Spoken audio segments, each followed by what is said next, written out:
Fin février 2022, le conflit Ukraine-Russie semble fragiliser la France. Dès lors, on parle d'augmentation des prix et les premiers en ligne de mire sont les producteurs locaux.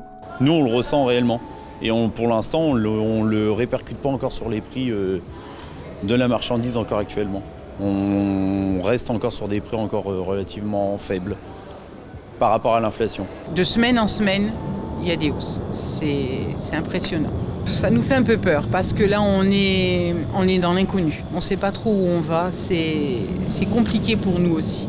On tend le dos, on ne sait pas ce qui va se passer, ça devient difficile, les prix augmentent, les clients diminuent. Autre conséquence, l'essence est aussi impactée. Entre pénurie et augmentation du prix du litre, les usagers de la route ne savent plus où donner de la tête. Ouais, se foutre de la gueule des gens, oui, c'est déjà pas mal. Qu'ils enlèvent les taxes déjà.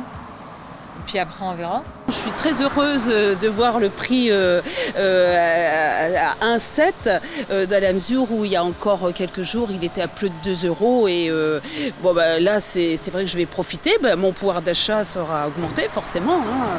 Mais là en ce moment on est en train de restreindre un peu le litrage parce qu'on ne sait pas au niveau des livraisons comment que ça va se passer, si on va être livré à temps, donc on restreint 20 litres le particulier.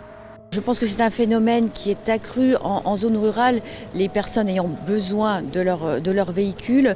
C'est pourquoi je fais passer le message lorsque je me retrouve dans des réunions zonales pour indiquer que dans les zones rurales, il est important d'avoir un accès au carburant, alors que dans des zones plus urbaines, il y a toujours des possibilités de transport en commun. Ajoutons à cela l'augmentation des prix de l'énergie qui chamboule toute une activité.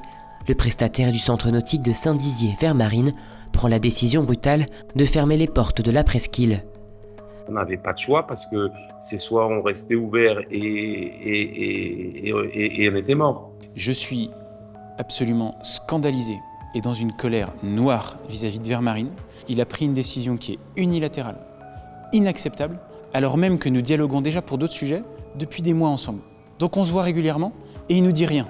Afin de répondre à une demande gouvernementale qui est de baisser la consommation d'énergie, la municipalité bragarde a pris la décision de couper l'éclairage public dès 23h, voire 1h du matin dans certaines zones. L'État nous demande de faire 10% d'économie globalement, donc on va contribuer ainsi à cet effort national qui est demandé par l'État. Si certains y voient une bonne nouvelle pour la planète, d'autres restent encore sceptiques.